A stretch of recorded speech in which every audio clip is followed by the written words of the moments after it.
Malaikat Israil alaihi salam adalah malaikat pencabut nyawa dan salah satu dari 4 malaikat utama selain Jibril, Mikail, dan Israfil. Dalam agama kita, malaikat Israil selalu kita sebut dengan malaikat maut. Malaikat Israil alaihi salam diciptakan oleh Allah Subhanahu wa taala dalam keadaan yang serupa dengan malaikat Mikail, baik wajahnya, ukurannya, kekuatannya, lisannya, dan sayapnya. Semuanya tidak kurang dan tidak lebih. Dikatakan bahwa malaikat maut memiliki 4 wajah. 1 wajah di muka, 1 wajah di kepala, 1 wajah di punggung, dan 1 lagi di telapak kakinya.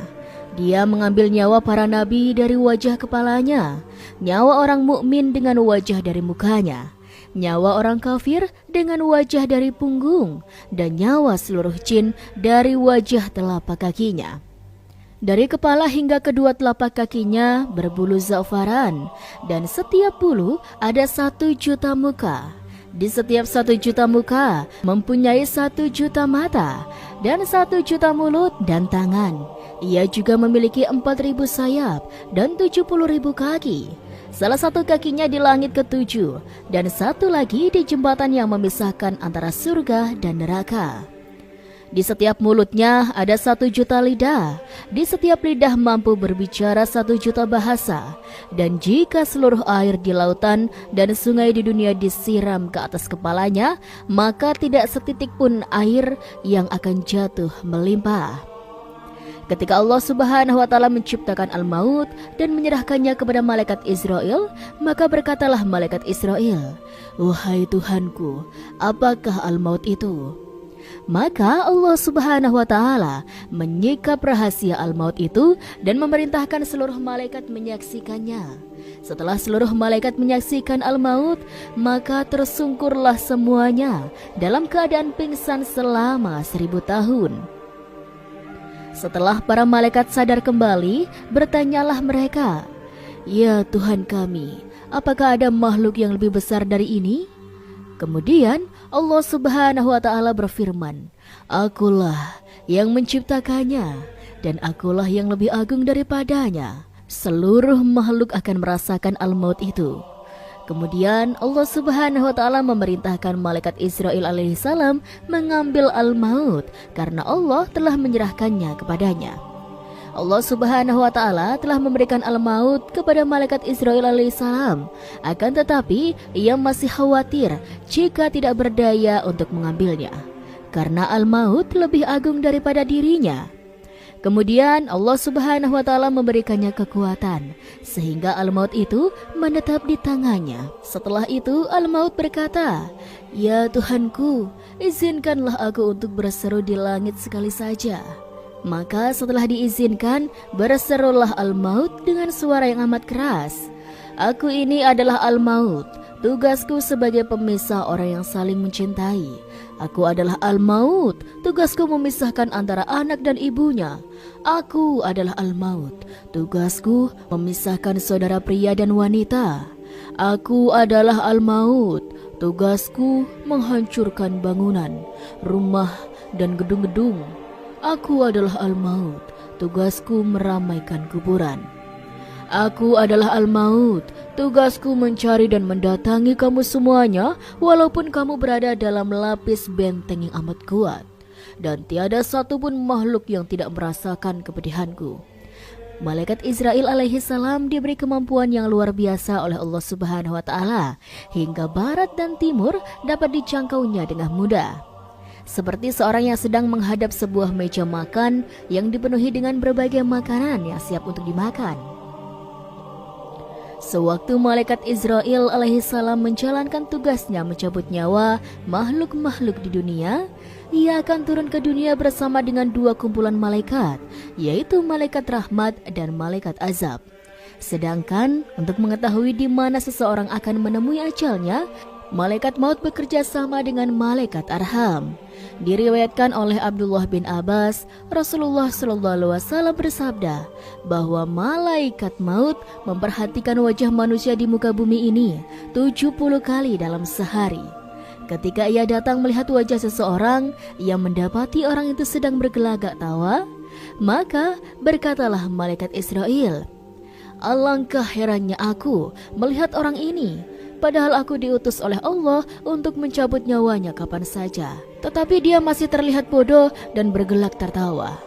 Seorang sahabat bertanya, "Wahai Rasulullah, siapakah orang mukmin yang paling cerdas?" Rasulullah SAW pun menjawab, "Yang paling banyak mengingat mati, kemudian yang paling baik dalam mempersiapkan kematian tersebut. Itulah orang yang paling cerdas." Hadis riwayat Ibnu Majah, Tabrani, dan Al-Haythami. Dalam kitab Tazkirah karangan Imam Qurtubi, Allah Subhanahu wa Ta'ala pernah bertanya kepada malaikat maut, "Apakah kamu pernah menangis ketika mencabut nyawa anak cucu Adam?" Maka malaikat maut pun menjawab, "Aku pernah tertawa, pernah juga menangis, dan pernah juga terkejut." Allah Subhanahu wa Ta'ala bertanya lagi, "Apa yang membuatmu tertawa?" Malaikat maut menjawab, "Ketika aku bersiap-siap untuk mencabut nyawa seseorang, aku melihatnya berkata kepada pembuat sepatu, 'Buatlah sepatu sebaik mungkin supaya bisa dipakai selama setahun.' Aku tertawa, karena belum sempat orang tersebut memakai sepatunya, aku sudah mencabut nyawanya." Allah Subhanahu wa Ta'ala lalu bertanya lagi, "Apa yang membuatmu menangis?" Maka malaikat maut menjawab, "Aku menangis ketika hendak mencabut nyawa seorang wanita hamil di tengah padang gurun yang tandus, sementara ia hendak melahirkan. Maka aku menunggunya sampai bayinya lahir di gurun itu. Lantas aku cabut nyawa wanita itu sambil menangis karena mendengar tangisan bayinya, karena tidak ada apapun yang mengetahui keadaan mereka." Lalu, apa yang membuatmu terkejut? Malaikat maut menjawab, "Aku terkejut ketika hendak mencabut nyawa salah seorang ulama Engkau, ya Allah. Aku melihat cahaya terang benderang keluar dari kamarnya. Setiap kali aku mendekati cahaya itu, semakin menyilaukanku, seolah ingin mengusirku. Lalu, ku cabut nyawanya disertai cahaya tersebut." Allah Subhanahu wa Ta'ala bertanya lagi, "Apakah engkau tahu siapa ulama itu?" Malaikat maut menjawab, "Tidak tahu, ya Allah." Allah Subhanahu wa Ta'ala pun melanjutkan, Sesungguhnya ulama itu adalah bayi dari ibu yang kau cabut nyawanya di gurun pasir gersang itu. Akulah yang menjaganya dan tidak membiarkannya meninggal." Di dalam satu riwayat dikatakan akhirnya setelah hari kiamat, setelah seluruh makhluk hidup sudah dicabut nyawanya, kelak hingga makhluk yang tersisa tinggallah malaikat Israil alaihi salam. Maka Allah Subhanahu wa Ta'ala menyuruhnya untuk mencabut nyawanya sendiri. Maka pergilah malaikat Israil ke suatu tempat antara surga dan neraka untuk melaksanakan perintah dari Allah Subhanahu wa Ta'ala. Pada saat dia mencabut ruhnya, maka seketika itu malaikat Israil menjerit dengan sangat dahsyat. Bahkan andai saja ada makhluk yang mendengar jeritan itu, maka makhluk itu akan binasa seketika karena saking dahsyatnya jeritan malaikat Israil. Pada saat itu, malaikat Israil alaihissalam berkata, "Kalaulah aku tahu bagaimana sakitnya saat ruh dicabut, maka aku sudah barang tentu akan mencabut ruh orang-orang mukmin dengan cara yang paling lembut sekali." Maka setelah itu matilah malaikat pencabut nyawa, dan hanya tinggal Allah saja yang maha kekal dan maha berkuasa atas segala sesuatu. Selain kisah yang telah dibahas barusan, ada juga sebuah kisah pada saat malaikat Israil mencabut nyawa seseorang yang kaya, dan harta milik orang kaya itu seakan berbicara pada manusia. Berikut ini kisahnya. Ada seorang yang kaya raya dengan harta yang tidak akan habis dimakan 7 keturunan. Orang kaya ini didatangi malaikat. Kisah ini diceritakan oleh ulama Imam Ibnu Jauzi, Uyun al-Hikayat, Min Qasas as-Solihin wa Nawadir az-Zahidin. Suatu ketika malaikat pencabut nyawa datang ke orang kaya tersebut dengan menyamar sebagai orang miskin. Malaikat yang menyamar itu mengetuk pintu dan berkata, "Tolong panggilkan pemilik rumah ini." Para pelayan di rumah itu justru menertawakan dan membentak malaikat yang menyamar tersebut. Mereka mengira malaikat itu datang untuk mengemis. "Anda siapa? Anda miskin, tidak layak ke sini. Bertemu tuan kami," hardik pelayan. Malaikat itu diam. Ia mengetuk pintu kembali. "Sampaikan saja kepada tuanmu "Aku malaikat pencabut nyawa," tuturnya. Dari jauh si orang kaya itu ternyata mendengar perkataan malaikat pencabut nyawa yang menyamar itu. Orang kaya itu lemas sebukan kepalang. Kepalanya tertunduk. Lantas mendatangi pelayannya dan meminta mereka untuk memelankan suaranya dan berkata lembut. Orang kaya itu menyadari umurnya sudah tidak lama lagi. Ia akan segera pergi meninggalkan dunia. Malaikat pencabut nyawa itu menemui seorang kaya. Orang kaya itu pun memanggil seluruh keluarga. Tak lama keluarganya pun datang. Seakan tidak percaya orang yang terlihat miskin dan kotor itu merupakan malaikat. "Segeralah berwasiat, aku akan segera mencabut nyawamu sebelum kau sempat keluar rumah," tutur malaikat kepada orang kaya. Tak lama orang kaya itu pun wafat. Sontak para keluarga histeris dan menangis. Bahkan beberapa dari mereka menawarkan harta kepada si miskin yang ternyata malaikat pencabut nyawa. Akhirnya mereka tahu ternyata harta tidak bisa menyelamatkan si orang kaya. Para keluarga itu lantas mengeluarkan harta si kaya, mengeluarkan segala isinya berupa emas dan permata. "Terlaknat kalian, harta-harta tidak berguna. Kalian," harta maksudnya, "hanya membuat kami melupakan Allah. Kalian tidak bisa menolong kami," hardik mereka. Tiba-tiba harta itu berubah bentuk. Emas dan permata itu berdiri.